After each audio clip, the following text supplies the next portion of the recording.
Halo? Katope? Halo. Halo. Katope. Samahani, naongea na Zuhura. Zuhura nani bwana? Mimi namtafuta mume wangu Katope. Wewe ni Katope? Samahani dada, labda nimekosea namba. Si nani mwenzangu? Kaka, mimi naitwa Kendi. Namtafuta mume wangu anaitwa Katope. Wewe unanipigia simu? Haya, kata simu kama hujijui basi.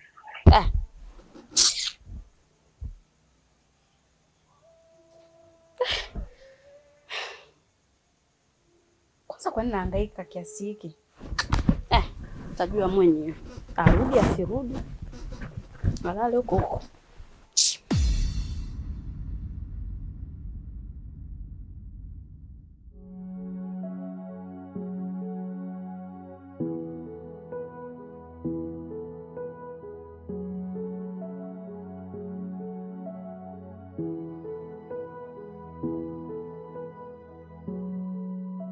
Oa vipi babu, mnashikilia nali muda wote hizo hapo? Acheni basi mazingira tuvute wote. Mnakaa nazo mikononi tu muda wote vipi sasa? Hem, tembeza basi. Wewe sema kilichokuleta. Hayo maneno mengine si hata kuelewa. Sema fresh. Oa bro. Hivi mnamjua brother Zuberi yule? Si mnampata? Sahihi. Yule brother mwanangu mimi kanipangilia ndonga. Au sio? Kanielekeza kuna mazingira kanielekeza. Kuna bwege alimletea ushamba. Kuna mazingira alimwachia nini? Ya hela alimkopesha, dakika za mwisho mshamba akamzingua. Kumrudishia hela ile hataki kabisa mwanangu. Sasa kwa hiyo mimi kanigia kazi, kaniambia kwamba tumtafute yule mshamba, tumteke. Alafu tukishamteka tumsomee kesi sana ni mpaka elewe mwanangu, tumia za masela ni noma. Umeona? Sasa mimi nikaskuti nikaumiza kichwa sana, nikasema na wanangu nyinyi hapo, nyinyi siwezi kuwaacha. Si unajua skanka nyinyi. Sasa blaza dole hapo dole gumba, si unajua. Ndio maana ile nilivyoskuti sana nini nikasema niwaletee kesi hapo. Kwa hiyo blaza tunafanyaje hapo? Unajua sisi kazi zetu tunafanya kazi za kuuza roho. Sisi tuna njia mbili mwanangu, kama mshono wa suruali atueleweki babudi. Mwisho wa siku sisi tunapiga mikanyagio mikali mwisho kama yeye si adobendi. Wewe unaweza mtu kutuhitaji kwa ajili ya kumkanda mtu afetu amekopesha na vikoba au kama. Hizo dili wapelekee Wanyaturu Wanyela au sio? Sisi huko tushavuka babudi. Unahitaji dili kama hii afetu wanadaiana sisi tukamkinde mtu. Hivi mimi nikimpiga bichwa la milioni 10 afu 10 anadaiwa 5000 inakuaje? Mimi langu nalipwaje? Tushamshona mtu, tushamjia mtu, tumemshona, tumemaliza, tumemlainisha, tumemkanda au si? Unaenda kuchukua chako unaambia mimi sina hela, baadaye utakuja kula ugali na samaki kwa shemeji yako. Hizo issue sisi tupigage au si? Wewe angalia wanyapala wengine akakufanyia hizo kazi. Afu blaza mwanangu mimi nijuaga itikeli mwanangu kichwani zinachaje excuse nini fresh mwanangu, afu kumbe dakika za mwisho blaza naye mapema.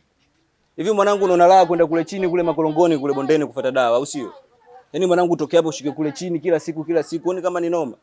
Afu kipindi kile blaza alikuwa anakuja hapa na mazingira nini? Tunavuta hapa kitonga nini? Sisi mtaji umekata, mshamba kamzingua. Ile tu kumsaidia sisi tumteke mwamba nini atuletee mazingira yetu, unaona noma. Acha hizo blaza mwanangu. Fanya hivyo tumsaidie mshikaji tu aturudishe kambini mwanangu. Mimi naona kwa macho. Ila mimi siwezi kuamua ile janga peke yangu. Kwa sababu mishindo ningeenda kupiga msipigi mishindo peke yangu. Niko na ties ujue. Mimi mwanangu hapo akisema tukunjue tunakunjua, akisema tukunje tunakunja. Afu nitakuwa siongei mara mbili. Mwanangu nakuuliza, wewe unaonaje tuiba tu wetu ache? Wa blaza. Bora tukinde mwanangu. Kweli ukiangalia mazingira mwanangu dharau kutoka hapa mpaka bondeni kule kwenda kufuata mazingira. Sio kweli mwanangu, afu mazingira kule yenyewe dharau. Unaweza ukaenda kule kumbe amechanganywa na mchicha. Kila ukivuta unapata roast ya ugali mwanangu. Maisha hiyo. Au sio? Kwa hiyo hivi.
Nyakina nani nyie?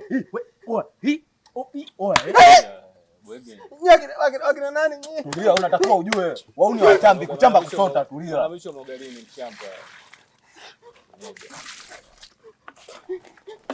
Wewe usilete mapepe, ujue si atumwimbi Mondi Zuchu hapa, sawa? Mimi siwajui.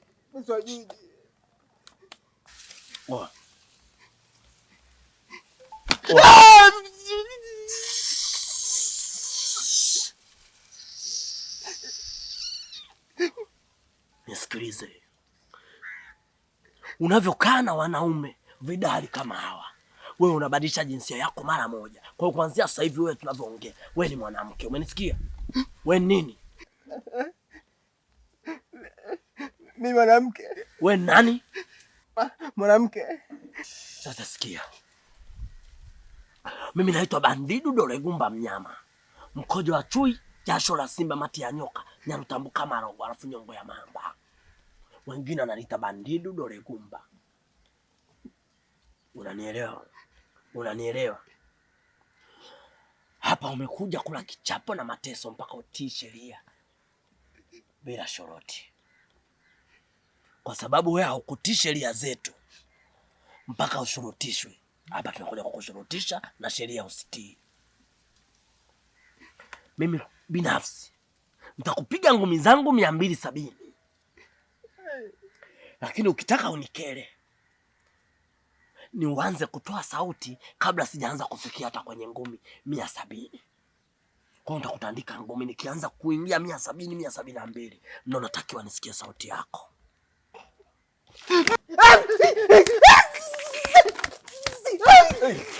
Tulia babu. Tulia basi. Unajua ndo kashikilia mzigo wote babu. Tulia kwanza ahojiwe ili tujue mzigo uko wapi. Sio unapompiga tutajua mzigo uko wapi babu. Tulia babu.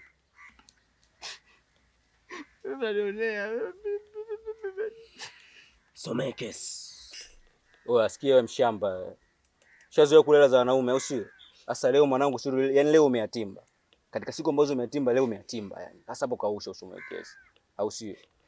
Ushaziona sura hizi sehemu yote, ile sura za watu watatu hii crew yani ushaiona sehemu yote. Hakuna. Sasa sikiliza mwanangu. Wewe ushakula ile blaza Zuberi. Umemdhulumu blaza yetu. Ndio maana saizi mwanangu mazingira yetu, mizigo, maskanka nini, haingii pale maskani kwa sababu yako wewe. Si umeelewa? Yaani wewe mwanangu blaza akakukopesha hela ukafanya biashara, wewe umechukua zile hela umeenda kumpa mchumba, umeenda kuipa shipapi. Au si afu hela za unume mwanangu sisi hela zetu sisi haziendi kibwekibweke kama hivyo. Sawa? Sasa sikiliza. Blaza sika tutuma. Tukuteke kama hivi tulikuteka, tumekuficha nini, tumekuiba, tumekuweka mazingira yetu kwenye utawala wetu. Au sio tunakusomea kesi kama hivi. Hii itakuwa funzo na adabu kwa vijana wengine wote na machoko wote ambao wanapenda kula hela za wanaume. Sio umenielewa mshamba? Kwa hiyo sisi lazima tukubonde kinege. Sisi hapa tuliambiwa tukutia adabu, alafu tukuache uamshe zako, si ndio? Ila sasa sisi hatuwezi kukuacha bila kuchukua hela ya usafiri. Tunaomba hela taxi. Naam. Tunaomba hela. Sina. Ona nani? Mimi baba sina. Labda niende nyumbani nikachukulie. Tunaomba hela ya taxi. Hela ya taxi ya nini tena brother? Wewe mshamba. Wewe umefikaje hapa? Hapa umefikaje? Ulijua umepaa au umeruka ukaduna hapa au si? Mpe mwanangu dereva hela ya taxi alokuletea hapa. Brother, na maneno nyumbani nikachukue. Tueleza. Shamba. Anaimba taarabu kinoma yani Aisha Mashauzi.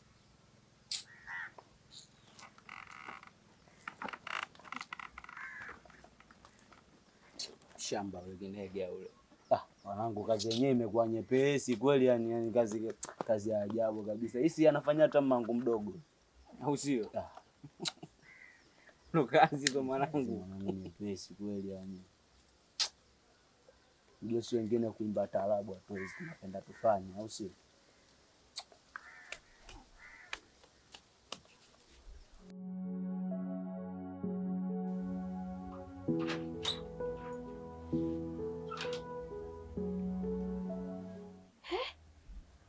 Katope.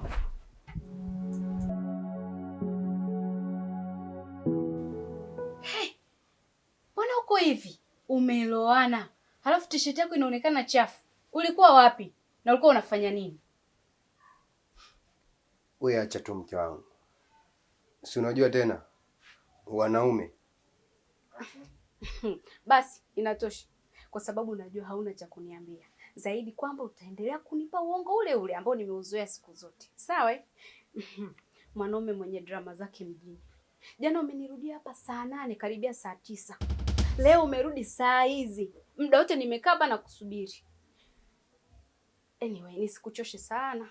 Mimi leo nina surprise yako. Kama sio moja basi ni mbili. Sawa? Ulijitahidi sana kuificha siri yako. Ukajua labda Kendi, kwa sababu ni mwanamke mpumbavu, nishazoea kumdanganya kila siku, hata leo uongo huu utadumu mpaka ingie kaburini.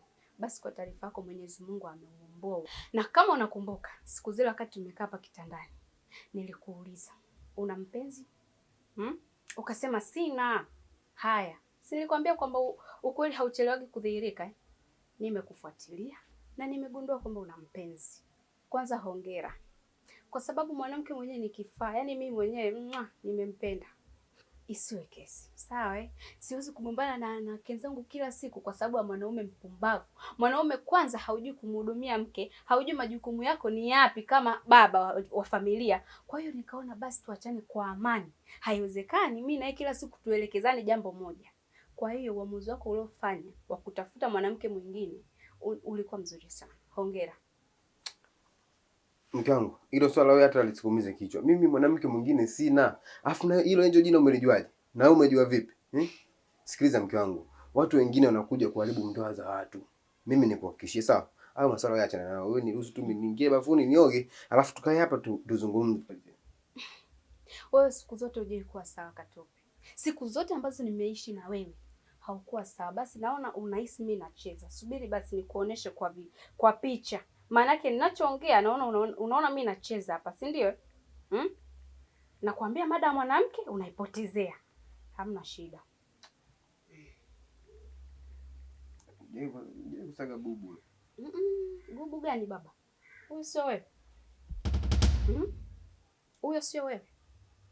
Na huyo sio Angel. Mwanamke ambaye umekuwa ukichukua pesa zangu mimi ambazo nazitafuta kwa jasho unampelekea yeye, si ndio? Hili nalo ni gubu Gubu.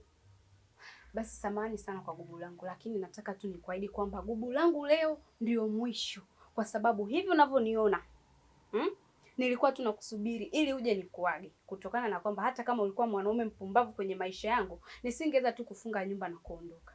Kwa hiyo basi narudisha majeshi kwa mwanaume wangu wa zamani kabla yako. Yaani nimekuja kugundua kwamba nilifanya makosa makubwa sana kukimbilia kuolewa na mwanaume kama wewe. Bora ningemsubiri mwanaume wangu. Kwa hiyo naomba tafadhali, sihitaji excuse, naomba unipishe. Mke wangu, hiyo ni picha tu. Alafu wewe hapo huwezi kujua sisi tulikuwa tunazungumzia nini. Kama unavyojua mimi mtoto wa kiume, nina watu wengi wa kuzungumza nao. Kwa hiyo hapo huenda labda kuna kitu tulikuwa tunakijenga. Kwa hiyo usiwe na wasiwasi wowote wewe mke wangu. Sawa? Alafu unazungumza masuala ya kuondoka, kwenda kwa wewe mwanaume wako. Unazungumza tu, ushasahau kwamba mimi ndo ni mmeo hapa ndani, Pole sana, kwa sababu nakuona bado upo kwenye ndoto. Njua sura sasa, maana ulipotoka huko najua umetoka kwenye ghadhabu, maneno. Sasa hivi lazima uwe na amani. Na lazima utulie kwanza. Sawa? Kiukweli sio siri, moyo wangu una amani sana baada ya kulimaliza hili. Naona kama nilikuwa nimebeba nyumba nzima kichwani kwangu, maana kichwa kilikuwa kizito. Natamani hata leo tufanye sherehe kidogo tu, tuweke na kale kanyimbo finally. Kizuri kilichonifurahisha unajua ni nini? Umeweza kutumia udhaifu wake vizuri bila kuleta maafa. Na hicho ndio kitu ambacho mimi nilikuwa nakitaka. Amani bin amani. Sio unapotoka unaacha shari huko mpaka mwenyewe anasema yule jamaa amenichukulia mke wangu amenichukulia mke wangu, sisi nikivuta na mkata panga. Yeye mwenyewe anajua kabisa kule mkewe kaondoka kwa sababu ya usaliti wake. Na hiyo ndio malipo. Yaani siku zote heshima inatunzwa kwa heshima. Kashinda kuheshimu heshima yako, sasa kwa nini wewe ndio kujitunza kwa ajili yake? Lazima uondoke. Kiukweli kwanza anatakiwa ashukuru tu kwamba wewe ni mstaarabu sana. Kwa sababu yeye ndo kakuovertake, wewe ndo ulikuwepo kabla yake. Lakini sio kesi. Mimi nimetimiza ahadi yangu kama nilivyokuahidi. Nina ombi moja kwako, Wembe. Mimi sitaki tuchezeane, sitaki kona, sitaki vinaa. Tafadhali, ikikupendeza, yaani naomba tuwe rasmi mke na mume. Yaani wewe mwenyewe ni shahidi, hata marafiki zako wa kizazi na kizazi wote wananijua. Tena wananijua kabisa mimi kama mimi Wembe nina msimamo na wewe kuliko kitu chochote kile. Nikikasirika nimekasirika kwa ajili yako. Na hata nikisafiri nasafiri kwa ajili yako. Wewe kumbuki. Nishakuahidi ahadi ngapi kama nitarudi na nikarudi. Kwa hiyo swala la mimi kukuoa hilo ni wajibu wangu na mimi ninajua kwamba natakiwa nikuoe. Kwa sababu hata ndugu zako wananijua, sasa mimi nina mashaka gani? Najua ni wajibu wako, lakini kukumbushana ni wajibu wangu pia kukumbushana. Sawa. Lakini sasa jitahidi yale mabegi yako yaweke pale juu ya kabati, sasa tena pale chini. Sawa. Sawa, hamna shida, hapa yashafika nyumbani. Labda nikwambie tu kitu. Siku nyingine ukipata kitu cha thamani, basi jaribu kukitunza. Sawa? Na hebu angalia, hakuna nguo yangu hata moja wala begi langu. Mimi vyote nimeshahamisha. Ili ujue kwamba haya maamuzi nimeyafanya nikiwa nimeamua na nimejipanga. Kiukweli huo uongo wako wa kila siku nimeuchoka. Tumeelewana eh? Nimeuchoka na kiukweli leo sihitaji maelewano na wewe au maongezi yoyote. Nipishe bana.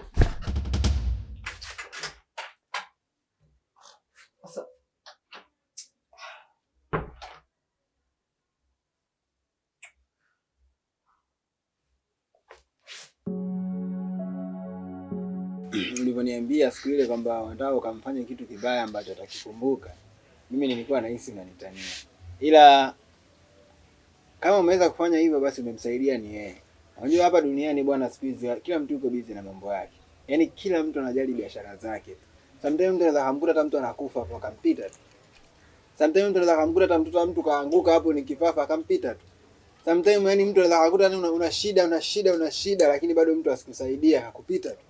Kwa sababu dunia sasa hivi kila mtu yuko busy na jambo lake. Kwa hiyo ikitokea mtu yuko tayari kutumia muda wake na nguvu yake na akili yake kwenye kumbadilisha mtu mwingine, huyo ni mtu bora. Kwa nini sasa nisikusupport? Unafanya kitu kizuri na yule jamaa atajifunza. Kuna kauli wewe kuniambia kwamba asiyefunzwa na mamaye ufunzwa na ulimwengu. Na nikakuahidi kwamba mmoja kati ya wale walimwengu ni mimi. Basi yule bwana nimemfunza. Na nilichomfunza hatakuja sawa. Mimi sina mashaka na kujifunza kwake. Na ninaamini hivi soon ataenda kujifunza pia mapenzi ni nini, kwa sababu yule mshikaji kuna muda hajitambui, hajielewi. Anashindwa kuelewa hata heshima mwanamke inambeba kiasi gani kwenye jamii kuonekana yeye ni mwanaume bora. Ameshindwa kulielewa hilo. Sasa na hili soon tu ataenda kujifunza. Kweli kabisa. Sasa tuachane bwana Katope. Mtoto mdogo sana hawezi kutusumbua. Vipi? Taenda kati kupiga shoti zile, maana mimi sikucheza pool table. Shida yako wewe unacheza pool table mpaka ulewe. Sasa kulewa si sehemu tu ya maisha. Ile upande wa pili ukando. Ila nataka nipige shoti leo, nataka nikunyooshe. Leo tunaweka kama game 10 hivi. Sidhani kama unatoboa hata game 2. Wewe tutaona. Basi haina shida. Haina shida. Fresh.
Niache bana. Katope, naomba uwe na adabu na nidhamu. Tumeelewana? Yaani naomba siku nyingine tukikutana usinisogelee na usisubu kushika nguo yangu. Mimi na wewe sasa hivi sio chochote, sio lolote. Tumeelewana? Mama Mgwani, naomba unisikilize. Na hata ile siku ambayo mimi nazungumza na wewe, kiukweli mimi nilikuwa sipo sawa kabisa na ndio maana tukufikia mwafaka mzuri. Kipenzi changu, uwezi amini maamuzi ambayo wewe umeyachukua ya kuondoka nyumbani hivyo, mimi sijapenda kipenzi changu. Na unajua fika kabisa Mama Mgwani, mimi roho yangu wewe ipo kwako. Tafadhali mamangu, naomba unisikilize na unisamehe kipenzi changu. Rudi basi nyumbani tuendelee kuishi kama zamani mamangu. Nakupenda sana. Kwenye upendo mimi nataka nisimame kama mwanaume kamili. Yaani mwanaume kamilifu. Kama nilivyokuambia hapo mwanzo, sisi wanawake huwa tunapenda upendo na amani. Na hivyo vitu nimeviona kwako. Na ndio maana nipo na wewe mpaka sasa. Yake. Upendo ni kitu pekee ambacho nilikuahidi kwamba utakipata. Na amani pia ni kitu pekee ambacho pia nilikuahidi kuwa utakipata kwa wakati. Nadhani hii ni amani chache sana umeipata na huu ni upendo mchache sana umeipata kwa wakati huu. Ukivumilia katika wakati ambao ndakuwa napitia, nadhani utapitia mengi mazuri ambao matunda yake tutakula mimi na wewe.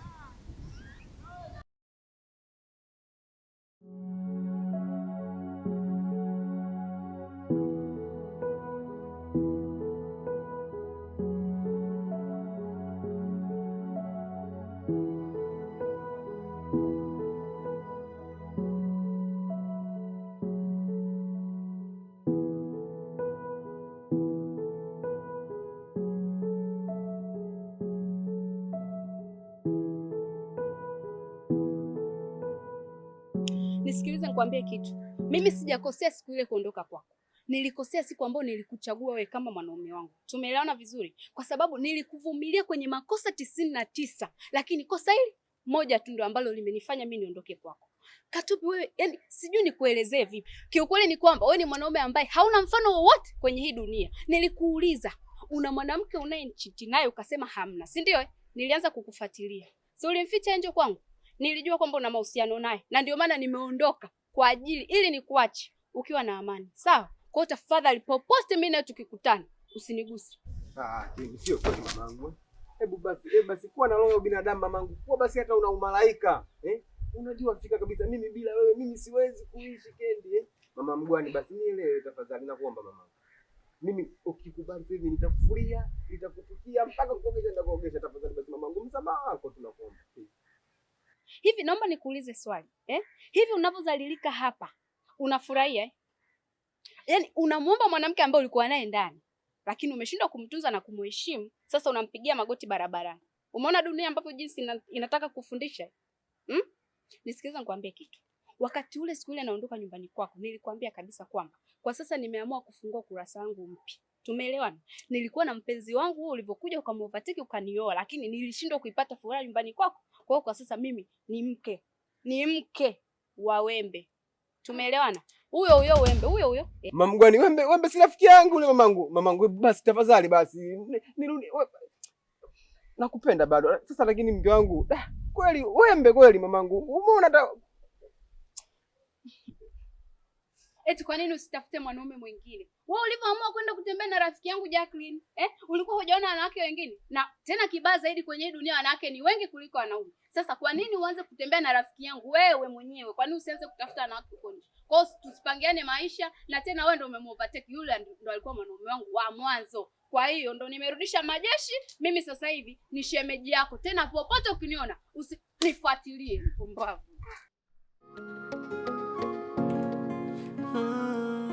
Ilikuwa mimi na yeye tulopita wote, mwenzangu amesahau maumivu ameniachia mimi, mvumilivu mbivu na kula siamini.